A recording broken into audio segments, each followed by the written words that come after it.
Okay. So my name is Anton Epple. I'm a trainer and a consultant, and I run a little company called NetBeans. Apparently, according to the program, actually, my company's name is DukeScript, but I'm on the NetBeans Dream Team, and that somehow got mixed up. So I'm not the owner of NetBeans. If you wanted to meet him, you have to go to Larry Ellison. I'm on Twitter, Monaco Tony, and I run this website, DukeScript.com, where we share news about our technology. So DukeScript is a solution to a problem that appeared to me and other fellow Java developers, Java front-end developers, when we found out that Swing, or later then JavaFX, didn't get us on the interesting devices. It was really around that time when the iPhone came up and there was no Java running on the iPhone. And then Android came along, and well, there was some kind of Java on Android, even if there are discussions about it. It's a fork of Java in a way. And even though that is great, we cannot really write cross-platform applications as we could with Swing. And that was basically the motivation. So we said we want to get Java running on all these devices again. And so we thought, how can we do that? We do not want to implement a whole UI toolkit as the JavaFX guys did, because it really is hard work to port this to new platforms. So we thought we were looking for a simpler way of getting the same results, even better results actually. So what we created is, or what our main aim was, to create a Java single source cross-platform framework.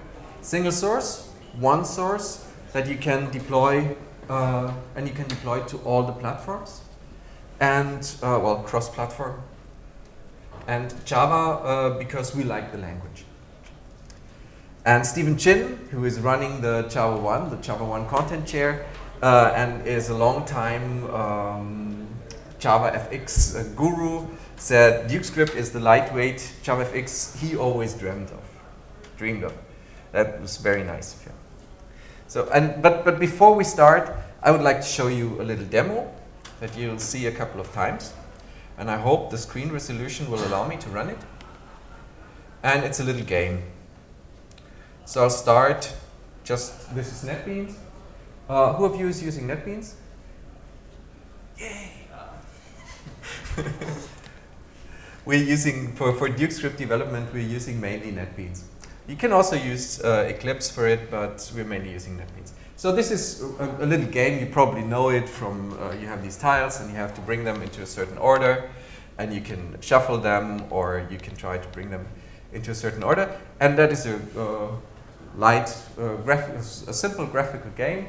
And we wanted to have this as a demo application to run it on the different platforms.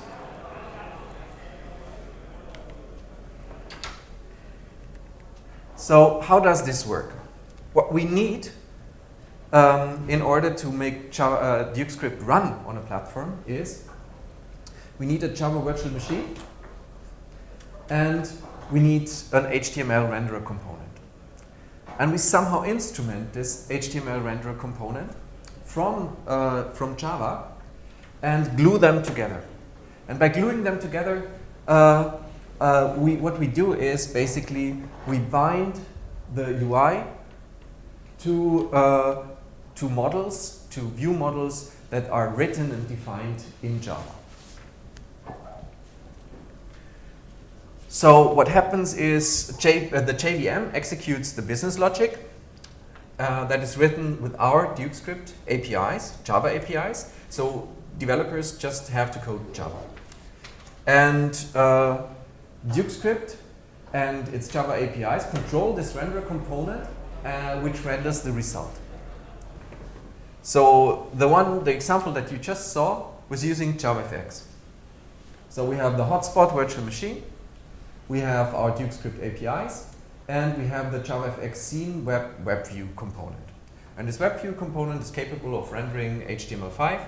So that's really pretty easy to do because it also has really nice integration with JavaScript. So we can call under the hood JavaScript APIs and execute JavaScript code, manipulate the DOM, do stuff like that. And that's really, really easy to do. On other platforms, it's slightly more complicated. Like on Android, for example, we have Dalvik, which is a nice virtual machine, or ART now. And we have DukeScript APIs, but we have the Android WebKit WebView, which is typically, if you invoke JavaScript in there, it's invoked asynchronously. So we have to do some tricks to make it work, to really make it synchronize. But just as with the demo I showed you on the desktop, I can show you that it works here as well.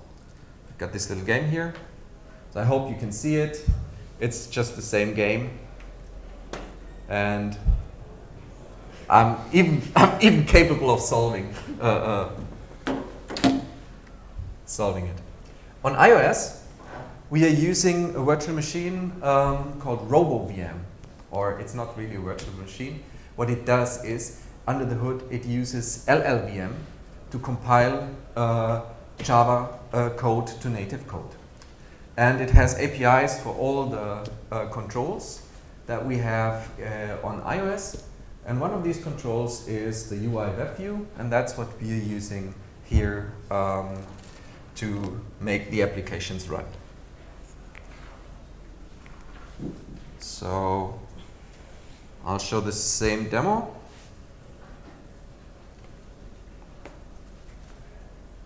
Okay, so I should also be able to solve this one. Okay, so it's the same source code that runs on all these platforms, and it's also, in this case, the same UI definition that runs on these platforms.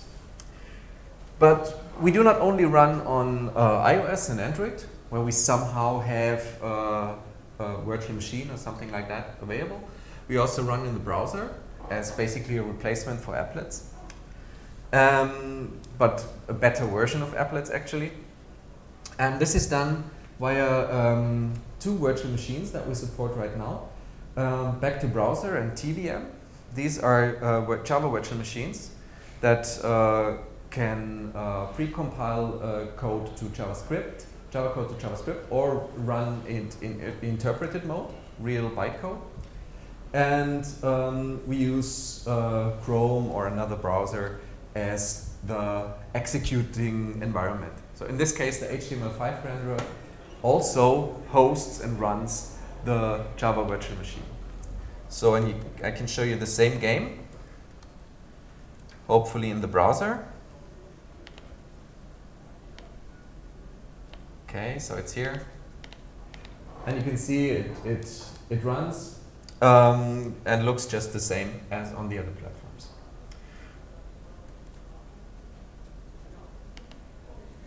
But it's basically everything is happening on the client side, on the browser, right?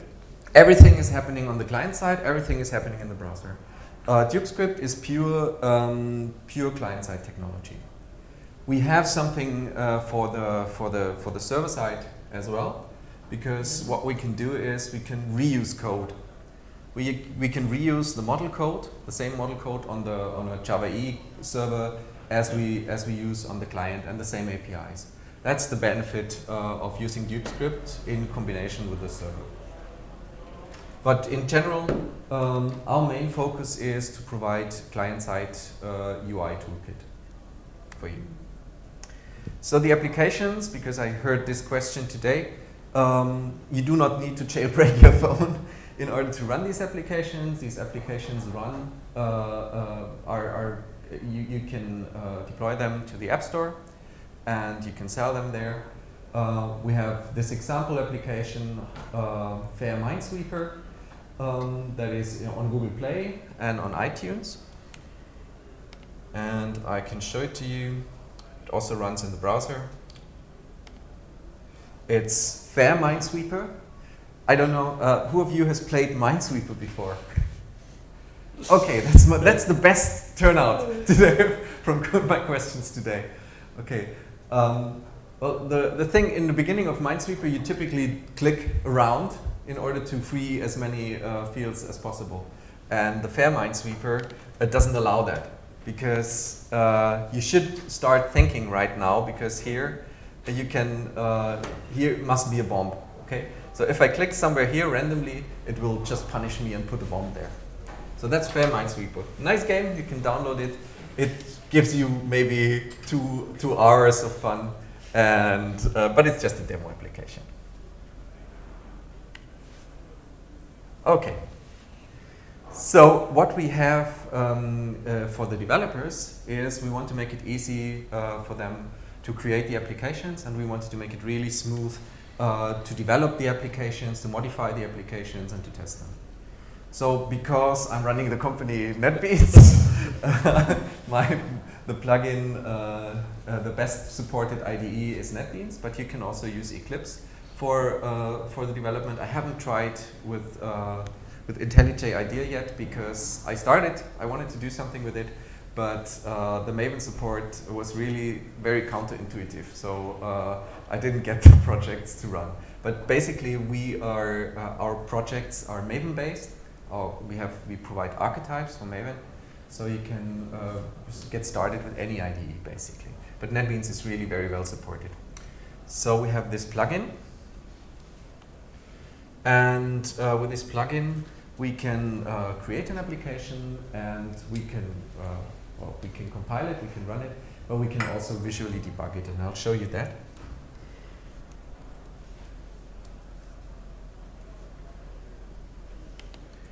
So I'll create a new application. There's a category DukeScript if you install the plugin. And I'll give it just a artifact ID. Carry on. And the base package.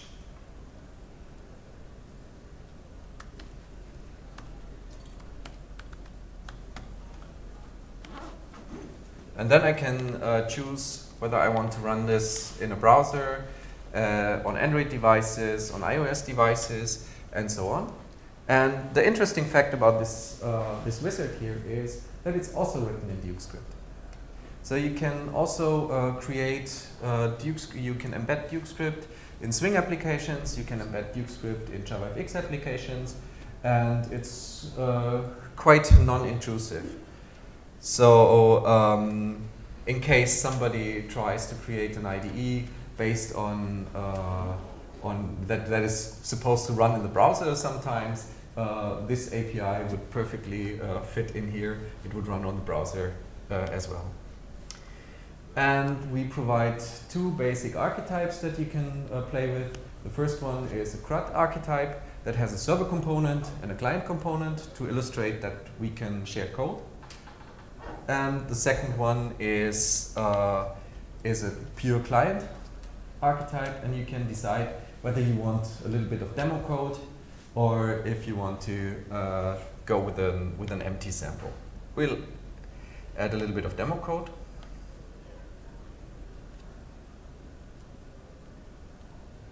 Okay. So you see, for each of the platforms, we get a project created. This is the Android one, this is the iOS one, this is the web version, and this is the shared client code that will run in JavaFX. And this is basically the container for these modules that builds them. So in the meantime, the projects have been built, and I should be able to run them. So let me do it like this.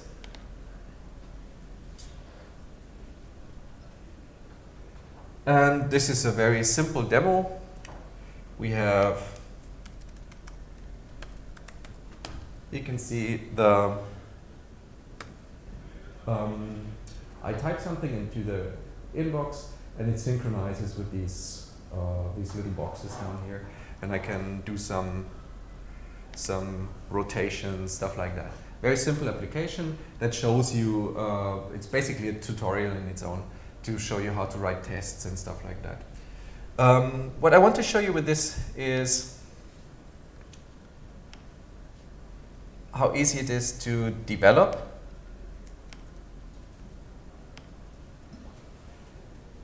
with DukeScript.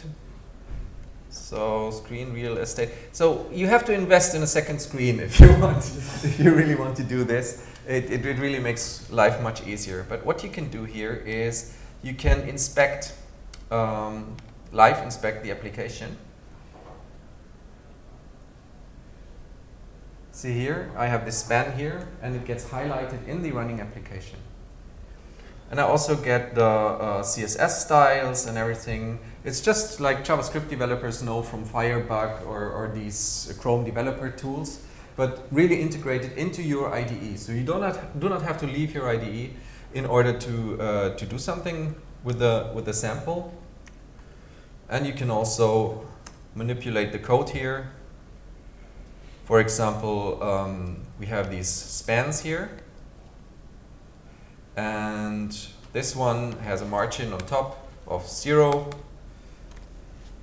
And I change the margin, and the application live updates. So I can manipulate the view, just save and code and edit the view, edit CSS and so on, and that's quite nice.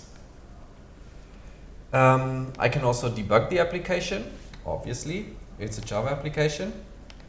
By the way, I cannot only debug it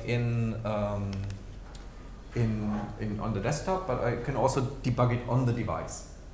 So if I run the application on my iPad, I can debug it and set breakpoints, and it will stop. Okay. So I'll start the application again in debug mode, and I set a breakpoint here, and in the background something is happening. I've stopped on this breakpoint, and I can now inspect the object. What is nice about model objects in DukeScript is that they have a toString method that creates a JSON message, so you can immediately see how the fields, how the properties are filled, and you can see the values. Okay. So, sorry. I'm confused because of the layout, because of the small resolution. Okay.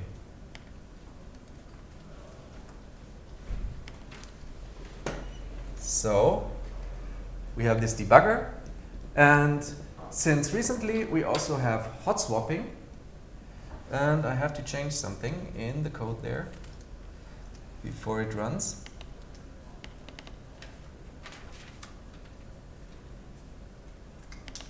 Because there's a bug in the spring-loaded framework that we use for this.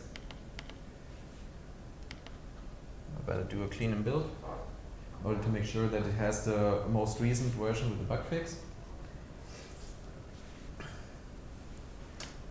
And I run the application again. And now I want to change the code. So first I change something here. Prague again. And now I go into the data model, and in this data model there are some methods. For example, this here is responsible for splitting the string in the input field and creating these little words. Okay, and in here I'm going to, before I split the message, put everything to uppercase. And then I split the message. So just hit save. Go back to the application, and the application now has changed as well. So I really did hot swap the class file here, and that is really nice because in Java you can do that because the data is separated from the class file, so we even keep the state. So JavaScript developers have something similar. They can also write JavaScript code and can hit save, but they need to reload. That means they cannot keep the state of the application. And we can keep the state of the running application because we use Java. So that is really, really nice. You can develop your application while it's running. It's much nicer. You have to trust me if you have a second screen. It makes life so much easier. But you can imagine that this is really nice for client-side development.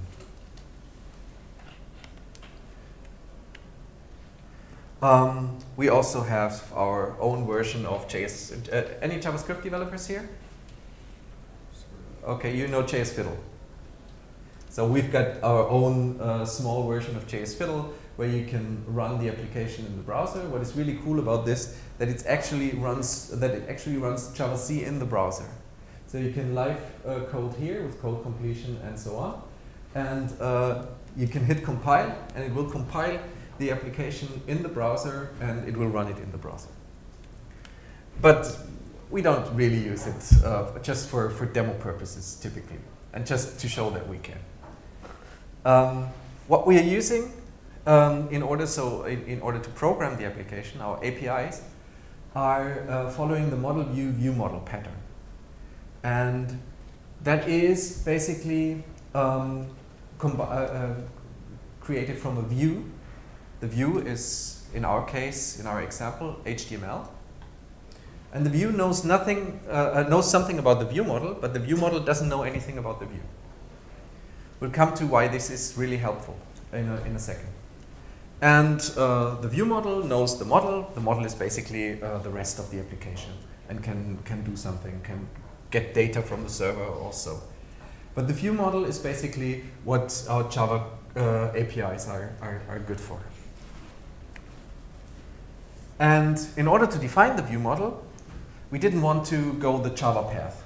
The typical Java path is that you create a property, and you have a getter, you have a setter, you have property change support, stuff like that. And that is really annoying.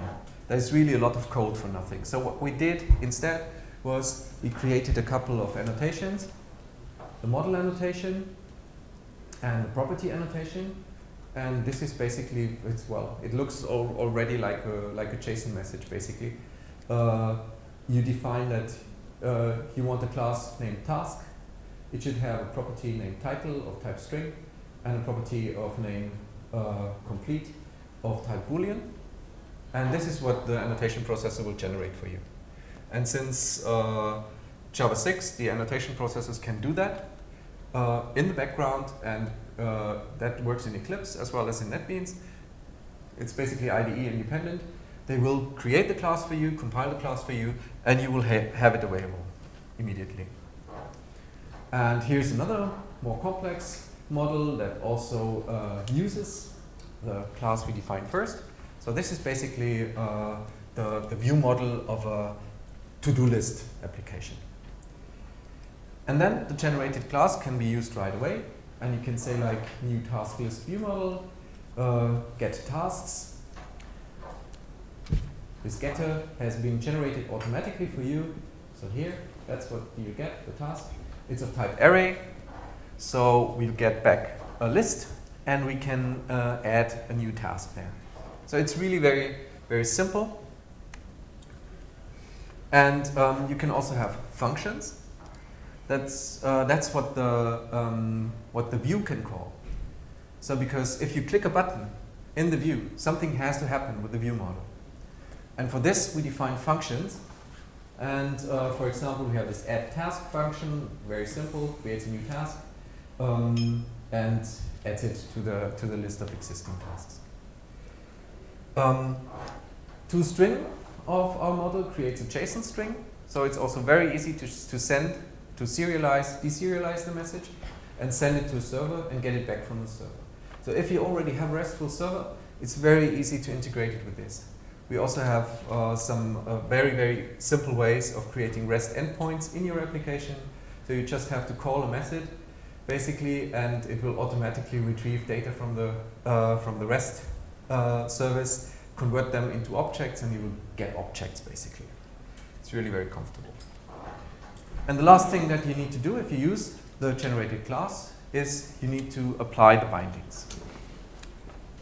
Okay. So on the view side, we are purely declarative. So you have simple HTML, And what we do is we're using knockout and to declaratively bind the properties of our HTML to our data model in Java. So here, for example, we say we bind a text to the full name property of the current scope object. And here we can do for each, so we can iterate over a list of addresses in this point, and inside of this for each block the scope is changed, and we can bind to properties of the objects in there. And this is really nice for doing test-driven development, so this pattern, because the view knows the view model, but the view model doesn't know the view. We can code the whole logic without having coded the view. And we do not have any references to widgets or something like that inside of our view model classes. So for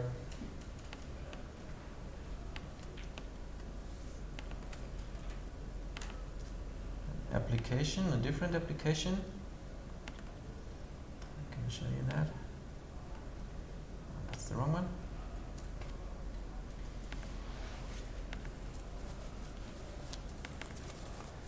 I have an application, you can find this on GitHub, where I created a lot of tests for the view model, and it's the view model that I just defined in the slides. So for this view model, I can now code a test.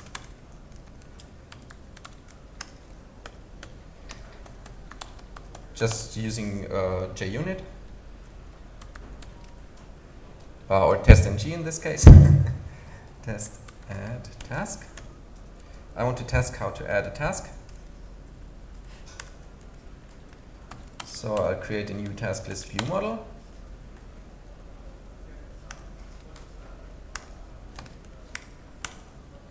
And I will make sure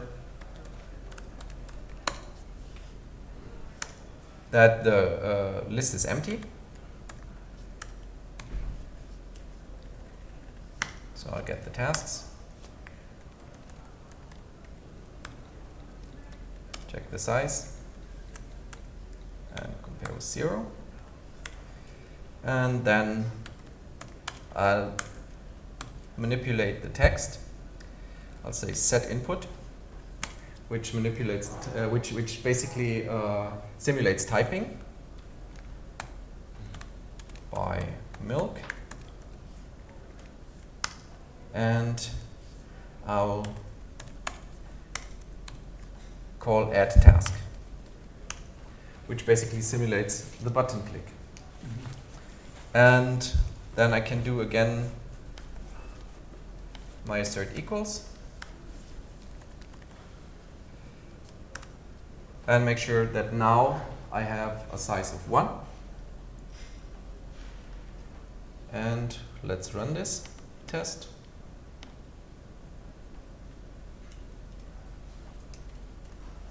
And the test has succeeded.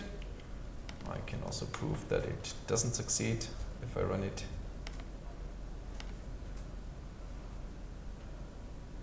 Okay. So without the need to start the UI. You have a question? Yeah. Where did the task list view model class come from? Is that something you wrote, or? That is what we defined here in the. So here I use these add model and add property annotations to create the task list view model. It has been created in the background for me through an annotation processor. Okay. So that's what will happen with all the view models. Exactly. You define them like this, and if you have functions like the add task function that we called, you define them like this. So you have a static method here that the actual class can call into. So that is really cool, because when I was doing UI development, we had the problem that typically you could not really test the application, right? It's really very hard to test the application. You have to have robot class or some strange frameworks that launch the application, simulate button clicks and stuff like that. But with a pattern like this, it's really easy. So you can test the full functionality of your view and just in the end write the view and attach it. And this also enables a really nice designer versus developer workflow. So you can give all the work, the design work, to an external designer, and he can do, he can create the HTML and the CSS and everything for you. So you code your Java application, and you give a design to a ready-made design to an HTML developer, and he will be able to create the view for you. And I tested this, myself by buying a design on one of these graphic river pages online, and gave it to a service that is XHTML to or PSD to HTML on the web. I didn't have any communication but a web form. I just submitted the design, and they gave back the design to me, and I applied it to the application, and it worked perfectly. So I can also show you this application. It's running on here. I was really very happy with that, because a lot of frameworks claim that they can do that they have a designer developer workflow. But typically what they have is they have a declarative design format that they can give to their designer, and he will have to learn something new. And he will have shitty tools, and will be frustrated, and nothing will come out of this. And with this approach, you can just use HTML, and there are tons of HTML developers out there, designers who can really work with that. So, and here we have the application.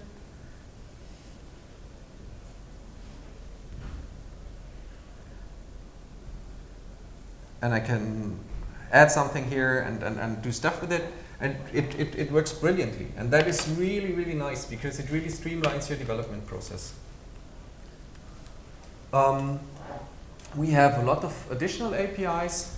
We wished we had even more, and fortunately the community is starting to pick up the different goals. For example, we have a Canvas API for doing direct immediate mode rendering, so you can create games or something like that.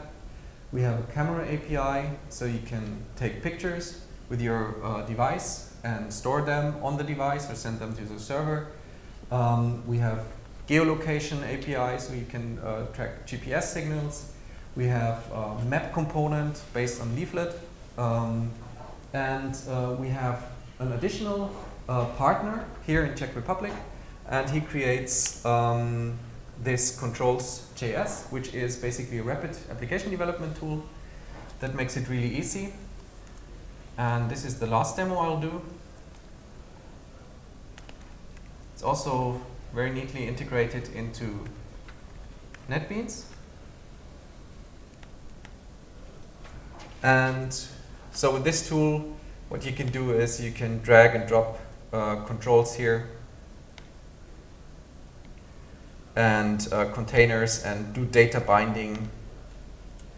All of that just via clicking some buttons.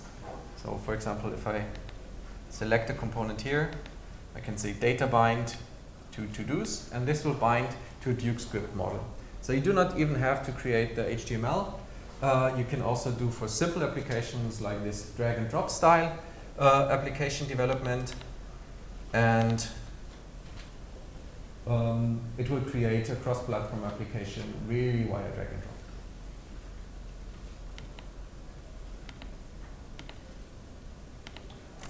And works just the same as the other parts.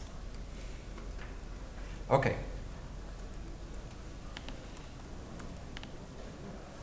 I need to switch back here. We're currently developing, going onto new platforms like Raspberry Pi embedded systems. It already runs on the Raspberry Pi, but we are also targeting for a customer different platforms. And we're also targeting Android Wear, because Android Wear does not really work yet because it doesn't have a web renderer component. So I cannot run DukeScript applications on my watch right now, which is horrible. What we have to do in order to support that is also to support native controls. And fortunately, our APIs also allow that. Okay, I think we have a few minutes for questions. We have a few minutes for questions. Okay. Okay. First of all, about these native components, I won't even. Okay. I won't even start the subject because it's like few hours or days talk, right? About native versus HTML. But actually, you know, you have a lot of stuff already like this, that you are writing HTML front and then writing it on iOS, on Android and so on. So my question is, what's more? Because I understand the whole point of this is that Java is compiled and run on the client side, and actually the communication could be just done as a REST service, like anything else. So basically, this is the whole thing, that the browser is running compiled Java. So the basic idea is to be able to create cross-platform applications in Java. Because but still we are using HTML engine, right? Yes, we are using an HTML engine. That is what we are currently doing. We can also use native components. That is what is currently under development for Android, to make it really more native. And then it's basically just a real native application. That is, it's running in a virtual machine in Dalvik, and it's rendering native components, so it's a native application. Okay, so I have another question. Yeah. A follow up a little bit. What is because you only just mentioned that there is a Canvas API. Yeah. What is the support for different? If I don't want to go with your model view and model thing, what is different support for other frameworks, front-end frameworks? So if you don't want to use model view model, you can, for example, use the Canvas API, and because that is not that is totally independent of it. So it really depends on what kind of applications you want to create. If you want to create a form-based application, then this model view model is perfect. Yeah. If you want to create a game, then forget it. It's maybe nice for the screens or something like that, but not for the game itself. But how would you then separate this? You can combine them and you can separate them. You can just create an application and just use Canvas and don't use the model view model APIs at all. That is possible. The basic demo. We also have an archetype for Canvas, and if you use that, there is no knockout. It's just like a drawing program or something like that. Okay. So the demo projects are over there, and also the one for the Canvas, right? The demo for the Canvas is somewhere on the web. I would find it. Yes. Find it. You'll find it here. Yeah, that's great. Yes. Okay. So I would extend the previous question in a much broader direction. What is generally your story for interoperability with existing libraries on set platforms? So if I want to reuse some JavaScript library when I compile to the JavaScript platform, how would I do that? How easy it is? It's actually fairly simple. We were inspired basically by GUID, the Google Web Toolkit, and we have an annotation, JavaScript body, that makes it really easy to create a type-safe wrapper around existing JavaScript API. So, for example, the Canvas API is doing exactly that. If you want to see how to do it, just download the Canvas API and see how it's done in there. You basically write a JavaScript call, with an annotation, and define which parameters go in there. and add it to a talking about code.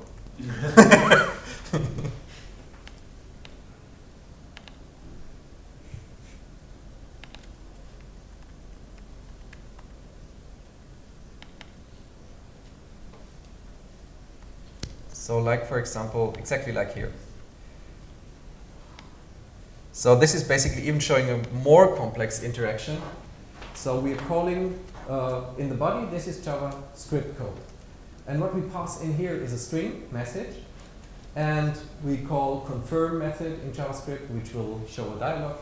And then, as a result, we will invoke a Java function. And there's this also copied from basically from Google Web Toolkit, this specific syntax for calling into Java. So you can interact in both directions. Unfortunately, that's all the time we have. Okay. So just ask me afterwards.